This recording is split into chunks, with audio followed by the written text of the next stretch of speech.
Imaginez-vous marchant dans les galeries silencieuses de la bibliothèque François Mitterrand, où 300 œuvres exceptionnelles révèlent l'imaginaire apocalyptique de l'humanité. Vos pas résonnent doucement sur le sol, tandis que votre regard se pose sur les manuscrits enluminés du Moyen-Âge, les gravures troublantes de Dürer, les installations contemporaines qui semblent vibrer d'une énergie mystérieuse. Une question monte en vous, presque malgré vous. Que verraient deux des plus grands explorateurs de l'âme humaine face à ces visions de fin du monde? Comment Nietzsche, le philosophe qui proclama la mort de Dieu, et Jung, le psychanalyste qui cartographia les profondeurs de l'inconscient, interpréterait-il ces représentations de l'Apocalypse qui fascinent l'humanité depuis 2 millénaires? Cette exposition parisienne nous offre bien plus qu'un simple parcours artistique. Elle devient un laboratoire extraordinaire pour comprendre comment l'art transforme nos peurs les plus profondes en beauté, comment les symboles universels parlent à notre inconscient collectif, comment la destruction annonce toujours une renaissance. Nietzsche nous enseignait que l'art naît de la tension entre l'apollinien et le dionysiaque, entre l'ordre et le chaos. Jung, lui, voyait dans chaque image archétypale une porte d'entrée vers les mystères de la psyché humaine. Ensemble, ils nous révéleraient que ces œuvres apocalyptiques ne parlent pas seulement de la fin des temps, mais de notre éternelle capacité à transformer le désespoir en espoir, la destruction en création. L'Apocalypse, ce mot qui nous fait frémir, signifie étymologiquement révélation, dévoilement. Il ne s'agit pas d'une fin tragique, mais d'un voile qui se lève sur une vérité cachée. Cette exposition nous invite à redécouvrir ce sens originel, à comprendre pourquoi l'humanité a toujours eu besoin de ces visions extrêmes pour se réinventer. Quand vous observez ces œuvres, quelque chose en vous reconnaît ces symboles, ces archétypes qui transcendent les époques et les cultures. C'est votre inconscient collectif qui vibre, cette part de vous qui partage les mêmes images primordiales avec tous les êtres humains. Aujourd'hui, nous allons entreprendre un voyage unique à travers le regard de ces deux géants de la pensée. Nous découvrirons comment Nietzsche transformerait sa philosophie du surhumain face aux représentations apocalyptiques, comment Jung décrypterait les archétypaux cachés dans chaque œuvre. Ce voyage nous mènera vers une compréhension nouvelle de nous-mêmes, car comprendre l'Apocalypse, c'est comprendre notre propre processus de transformation intérieure. Nietzsche, l'art comme réponse à la crise existentielle. Nietzsche pénétrerait dans cette exposition avec l'œil du philosophe qui a proclamé la mort de Dieu, mais aussi avec l'âme de celui qui cherche à transformer chaque tragédie en beauté. Face aux manuscrits apocalyptiques du Moyen-Âge, il reconnaîtrait immédiatement cette tension fondamentale entre l'apollinien et le dionysiaque qui traverse toute création artistique. L'apollinien, cette force d'ordre et de mesure qui structure les enluminures médiévales, dialogue avec le dionysiaque. Cette énergie chaotique et créatrice qui anime les visions de destruction et de renaissance.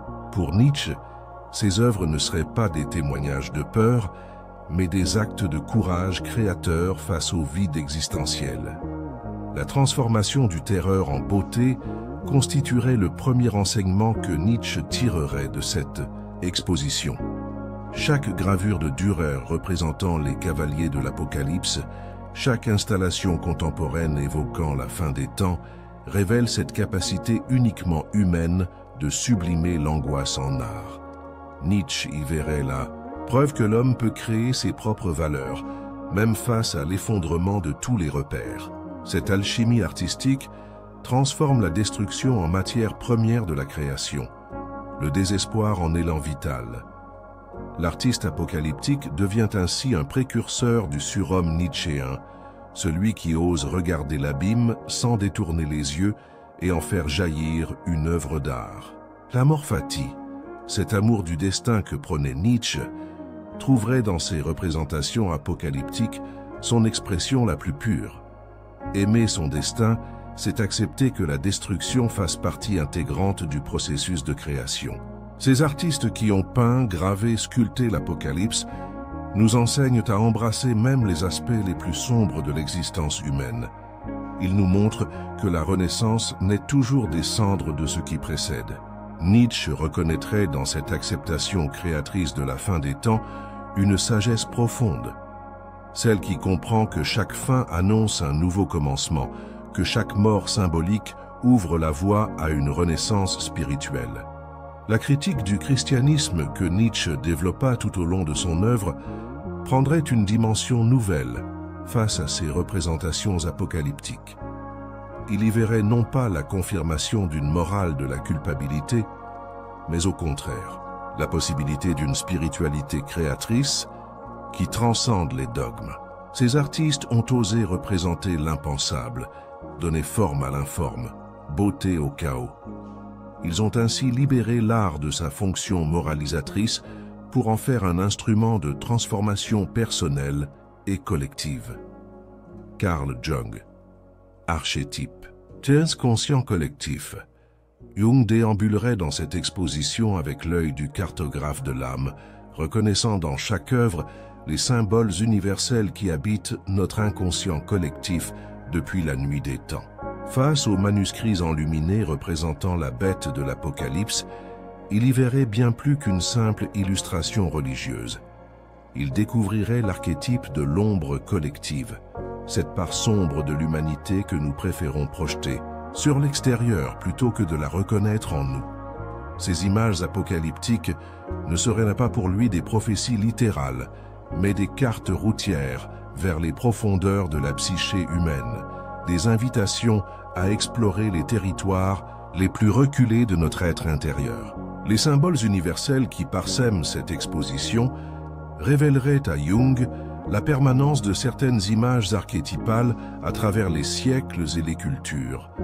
Le serpent qui se mord la queue, l'ouroboros présent dans tant de représentations apocalyptiques, lui parlerait de ce cycle éternel de mort et de renaissance qui structure notre développement psychologique.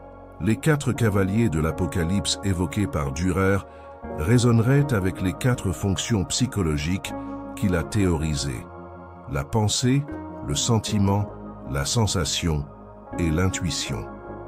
Chaque cavalier représenterait une fonction psychique déséquilibrée, une part de nous-mêmes qui, lorsqu'elle n'est pas intégrée consciemment, peut devenir destructrice. Jung comprendrait que ces artistes ont intuitivement capté les dynamiques profondes de la transformation psychologique. L'exploration de la sombre et du mal prendrait une dimension particulièrement riche dans cette exposition. Jung ne verrait pas dans ces représentations du mal une condamnation morale, mais plutôt une nécessité psychologique. L'ombre, cette part de nous que nous refusons de voir, doit être reconnue et intégrée pour que l'individuation puisse avoir lieu. Les créatures monstrueuses, les démons et les forces destructrices représentées dans ces œuvres apocalyptiques seraient pour lui autant de facettes de notre propre ombre collective qu'il nous faut apprivoiser. Cette confrontation avec le mal n'est pas une défaite, mais une étape essentielle vers la totalité psychique.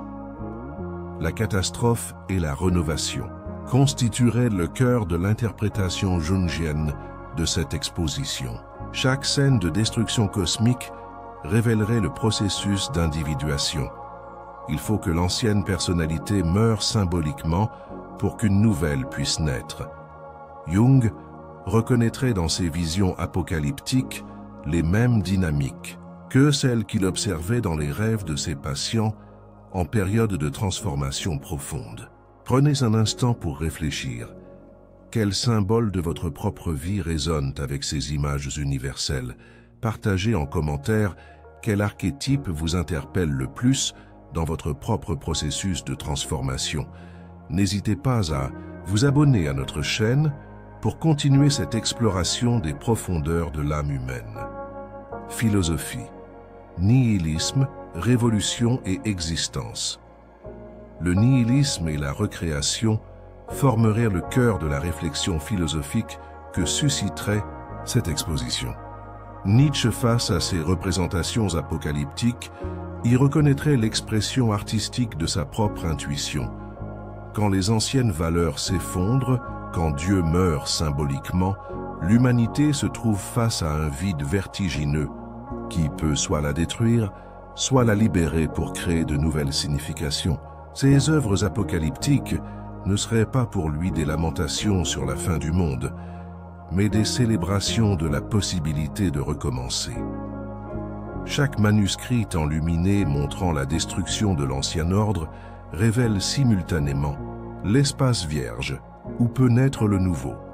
Cette dialectique entre destruction et création constitue l'essence même du processus philosophique. Il faut que les certitudes anciennes s'effondrent pour que la pensée authentique puisse émerger. L'Apocalypse comme révolution prendrait une dimension particulièrement profonde dans cette perspective philosophique.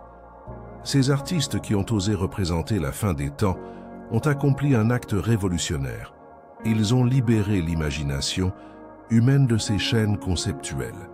Ils ont montré que même l'impensable peut devenir matière à réflexion, que même l'indicible peut trouver sa forme artistique. Cette révolution esthétique annonce et prépare toutes les autres révolutions politiques, sociales, spirituelles. Quand l'art ose représenter l'effondrement de tous les repères, il ouvre la voie à une reconstruction consciente et délibérée de nos valeurs. Il ne s'agit plus de subir passivement les transformations, mais de les anticiper, de les accompagner, de les orienter vers plus de beauté et de sens. La question existentielle fondamentale que pose cette exposition résonne avec les préoccupations les plus profondes de la philosophie moderne. Comment vivre authentiquement dans un monde où toutes les certitudes vacillent? Ces représentations apocalyptiques nous confrontent à notre propre finitude, à la précarité de nos constructions mentales et sociales. Elles nous rappellent que l'existence humaine se déploie toujours sur fond d'incertitude, que la mort et la transformation sont les seules constantes de notre condition. Cette prise de conscience, loin d'être paralysante, peut devenir libératrice. Elle nous invite à assumer pleinement notre responsabilité créatrice, à devenir les auteurs conscients de notre propre existence. L'art apocalyptique révèle qu'ainsi sa dimension profondément philosophique. Il nous enseigne à penser l'impensable, à imaginer l'inimaginable, à créer du sens là où règne apparemment le chaos. Il nous montre que la philosophie authentique commence toujours par un acte de courage, celui de regarder la réalité en face, sans phare ni illusion, pour ensuite la transformer par la force de la pensée et de la création. Psychologie, trauma, symbolisme. L'art comme processement de trauma révélerait à Jung une dimension thérapeutique fondamentale de cette exposition apocalyptique. Chaque œuvre devient un miroir où l'humanité projette ses blessures collectives les plus profondes. La peur de l'anéantissement, l'angoisse face à l'inconnu, la terreur de perdre tout ce qui nous définit. Ces artistes qui ont osé donner forme aux visions les plus sombres de l'imaginaire humain ont accompli un acte de guérison collective.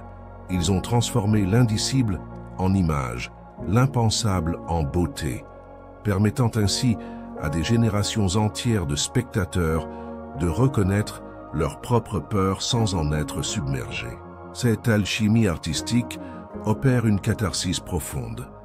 En contemplant ces représentations apocalyptiques, nous apprivoisons nos propres démons intérieurs, nous familiarisons avec nos angoisses existentielles les plus primitives. L'individuation et la crise formeraient le second axe de cette analyse psychologique. Jung comprendrait que ces œuvres apocalyptiques illustrent parfaitement le processus d'individuation tel qu'il se déploie dans la psyché humaine. Chaque phase de destruction représentée correspond à une étape nécessaire de la transformation personnelle. Il faut que l'ancienne personnalité meure symboliquement pour qu'une nouvelle puisse naître. Les manuscrits médiévaux montrant la chute de Babylone évoque cette nécessité de laisser s'effondrer nos identifications rigides, nos attachements névrotiques, nos mécanismes de défense obsolètes. Cette mort symbolique n'est pas une tragédie, mais une libération. Elle ouvre l'espace psychique nécessaire à l'émergence du soi authentique. Les installations contemporaines de l'exposition prolongent cette intuition en montrant comment l'art moderne continue d'explorer ces territoires de transformation radicale. La dimension collective de ce processus de guérison prendrait une importance particulière dans l'interprétation jungienne. Ces œuvres ne parlent pas seulement de transformation individuelle, mais de mutation civilisationnelle profonde. Elles témoignent de ces moments historiques où l'humanité entière traverse des crises existentielles majeures, où les anciens paradigmes s'effondrent pour laisser place à de nouvelles formes de conscience. L'art apocalyptique devient ainsi un laboratoire où s'expérimentent les nouvelles modalités de l'être humain. Il anticipe les transformations à venir, prépare les consciences aux mutations nécessaires, offre des modèles symboliques pour traverser les périodes de transition. Cette fonction prophétique de l'art révèle sa dimension profondément thérapeutique, en nous montrant que la destruction fait partie intégrante du processus créateur. Ces œuvres nous préparent psychologiquement aux transformations inévitables de l'existence. Elles nous enseignent que chaque fin annonce un nouveau commencement, que chaque crise porte en elle les germes de sa propre résolution. La révélation transformatrice. Cette déambulation imaginaire aux côtés de Nietzsche et Jung dans l'exposition Apocalyptique de Paris nous révèle une vérité profonde. L'art ne se contente pas de représenter la réalité, il la transforme en nous transformant. Chaque œuvre contemplée devient un miroir où se reflètent nos propres processus de métamorphose intérieure, nos cycles personnels de destruction et de renaissance. Nietzsche nous aurait montré comment ces visions apocalyptiques incarnent parfaitement sa philosophie de la mort fati.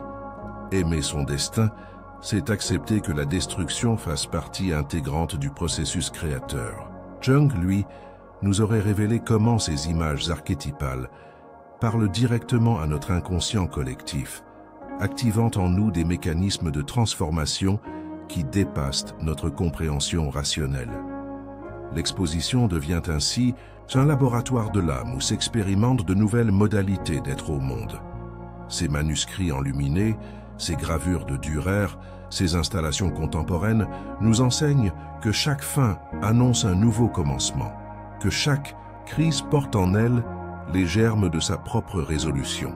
Il nous rappelle que l'art véritable ne nous console pas de nos peurs, mais nous apprend à les transformer en beauté, à les sublimer en création. Cette alchimie artistique opère une catharsis profonde. En contemplant ces représentations, de la fin des temps, nous apprivoisons nos propres angoisses existentielles. Nous familiarisons avec nos démons intérieurs. La leçon la plus précieuse de cette exposition réside peut-être dans cette révélation. L'Apocalypse n'est pas une fin tragique, mais un dévoilement, une révélation de notre capacité infinie à nous réinventer. Chaque œuvre nous murmure que nous portons en nous cette même force créatrice qui a permis à l'humanité de transformer ses terreurs en chefs-d'œuvre, ses cauchemars en visions prophétiques. Cette exposition nous invite à devenir les artistes de notre propre existence, à transformer nos crises personnelles en matière première de notre propre renaissance. Quelle œuvre de cette exposition imaginaire résonne le plus profondément avec votre propre processus de transformation? Partagez avec notre communauté quel archétype vous interpelle dans votre cheminement personnel. Racontez-nous comment l'art vous aide à traverser vos propres apocalypses intérieures. Si cette exploration des profondeurs de l'âme humaine vous a touché, rejoignez notre famille de chercheurs de sagesse en vous abonnant à notre chaîne. Ensemble, continuons à découvrir comment la philosophie et la psychologie peuvent éclairer nos chemins de transformation. Dites-nous ce que vous avez appris de cette rencontre entre Nietzsche, Jung et l'art apocalyptique.